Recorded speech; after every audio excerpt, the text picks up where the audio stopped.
Hey everybody, welcome to That's Good Broncos. I am Brandon Perna. Today I'm breaking down the matchup between the San Diego Chargers and the Denver Broncos. This is the regular season football finale of my prediction episodes.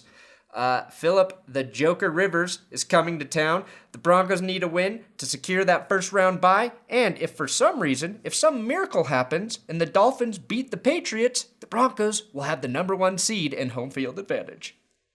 Go Broncos.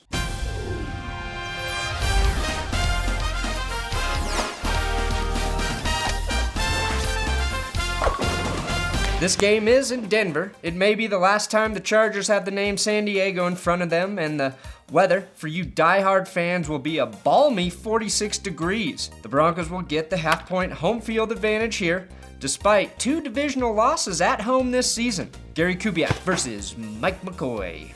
I'll applaud Gary Kubiak and Rick Dennison for shifting to a hurry-up offense last week against the Bengals to get some rhythm and momentum going for the team. However, I haven't seen them coach a complete game since Green Bay. On the other side, even if I thought Mike McCoy was the best head coach on earth, he doesn't have enough quality players left on his roster to earn an advantage. This is a big test for the Denver coaching staff to prove they can call a full game before the playoffs arrive. 0 points for either coaches. Brock Osweiler versus Fearless Withers. I think every fan in Denver is excited about the upside to Brock Osweiler. His greatest strength is that he never seems to get rattled, and that's what you want from your starting quarterback late in the game. However, he struggles with accuracy, is still learning to make NFL caliber reads, which causes him to hold onto the ball a bit too long, and the offensive line in front of him is spotty. This is also the first time Brock has played the same team twice in the same season. I don't know if that's good or if that's bad. I don't know. Philip Rivers is our favorite NFL quarterback nemesis. He cries to the refs after every play and is overly animated on the field, but most importantly, he's pretty freaking good. If you had either a great offensive line or elite skill players, this team would be dangerous. Even without those things, Rivers has passed for 4,564 yards, 27 touchdowns, 12 interceptions, earned a 94.2 QB rating, and with 8 kids is the master at slipping one past the goalie. He gets a full point advantage. Injury report versus injury report. I wish I would have thought of doing this matchup earlier in the year because I think it's extremely important on a week-to-week basis for the success of NFL teams. The Chargers have been cursed with injuries this season, and I honestly hope the football gods are kinder to them in Los Angeles. Recently, they placed Eric Weddle, Darryl Stuckey, Ladarius Green, and Sean Lismore on season-ending IR. Weddle and Green are the big-name players to be put on the list, and corner Brandon Flowers was put on IR after the Broncos and Chargers last met. Guard Orlando Franklin, center Trevor Robinson are in concussion protocol. Franklin will not play, and Robinson is questionable. The most significant name on the injury report for San Diego is corner Jason Verrett with a hamstring injury. He, linebacker Manti Te'o, and guard Chris Hairston are all questionable for the game. And the king of Dunlap is doubtful, as you can see on this extensive injury list for the Chargers. Compared to Denver, who is finally getting healthy, the Chargers may be evaluating a lot of reserve talent for next season in this game. Brandon Marshall, with a minor knee sprain, returned to practice on Friday. The Chargers have 4 offensive linemen on the report for an already banged up and underperforming line. San Diego will finish the season with 17 players officially listed on IR. The most interesting thing is Eric Weddle, who's in the middle of a heated feud with the team after watching his daughter perform at halftime last week instead of going to the locker room with his team, is healthy despite being placed on IR.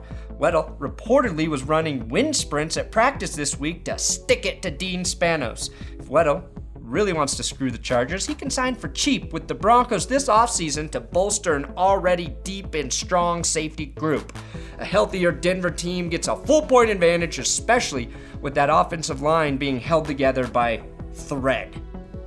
1 point. Running backs versus running backs. The good news is C.J. Anderson was a full participant in practice this week after suffering a minor back injury against the Bengals. Anderson is the secret weapon to the success of this Broncos offense. When he is healthy and plays well, they win. He had a huge impact against the Bengals with a 39-yard touchdown run. Ronnie Hillman is healthy, and I like them over the Chargers, Churners, and Burners. The last time these teams played, the Denver D contained Danny Woodhead, and that will be extremely important again. Like the Broncos with Anderson, the Chargers play well when Woodhead is heavily involved in the game plan, especially the passing game. Melvin Gordon is on IR, so it will be Woodhead and Donald Brown getting the carries. Brown rushed for 90 against the Dolphins. Woodhead had a monster day against Miami with 4 touchdowns, but I don't foresee that happening in the Rockies this weekend.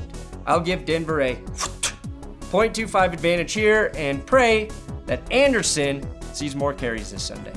Chargers offensive line versus Broncos front 7. I already stated that there are 4 linemen on the Chargers injury report. Even when healthy, that line ranks as the worst in pass blocking in the NFL.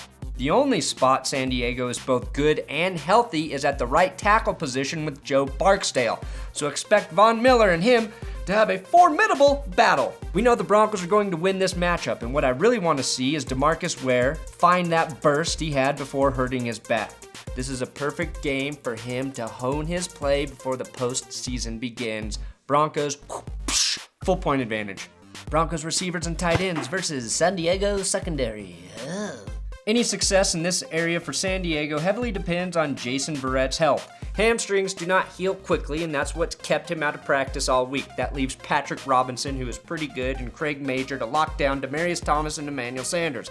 Major has seen a major increase in snaps at the corner position the last 3 weeks, and I will acknowledge that his last name may not be pronounced Major.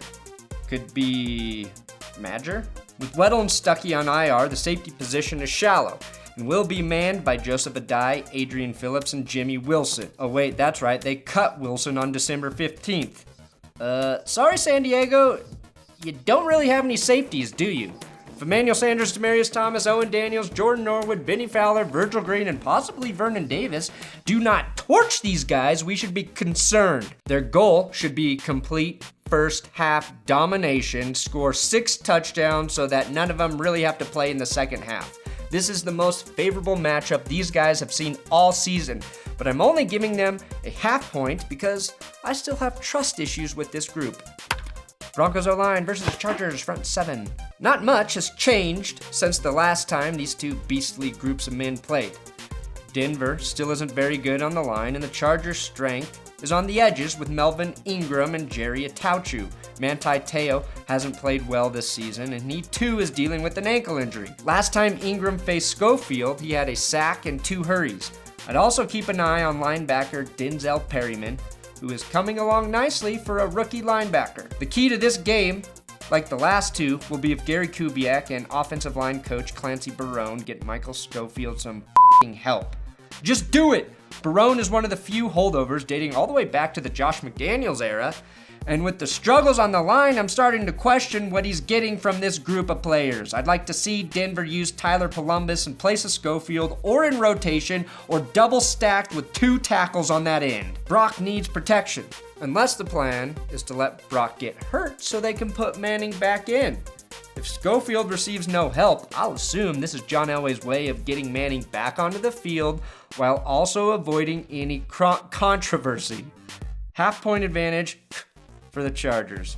Broncos secondary versus Chargers receivers and tight ends. Last week, Chris Harris was the best defensive back for the Broncos in coverage, giving up only 41 yards. Aqib Talib played pretty good, but gave up a touchdown to A.J. Green, even though Talib was in great position to make a play on the ball. T.J. Ward is listed as questionable and should probably only play if Josh Bush suffers an injury during the game. Darian Stewart looked good in his return, and as long as he's back there, I like the idea of letting Ward heal for the postseason. If Phillip Rivers has time to throw the ball, he can tear apart any secondary, even without elite receiving weapons. I don't think he will have time on Sunday, and between Malcolm Floyd, Stevie Johnson, whose Johnson is a bit banged up in the groin department, and Dontrell Inman, who is turning into Rivers' go-to receiver, I don't see the Chargers lighting it up in the passing game. Antonio Gates played pretty good in the last meeting with 6 catches for 50 yards. I'd expect the same, as he had 6 catches in 3 of his last 4 games. Half point here for the Broncos. Special teams versus special teams. I'm calling it a wash this week. Until we see McManus go full clutch and McManage a full game with no misses, this position's even. The final total is the Broncos 3.75 to 1.5 advantage against the Chargers. That's dominant. This game is simple. San Diego's only real weapon is Phillip Rivers right now.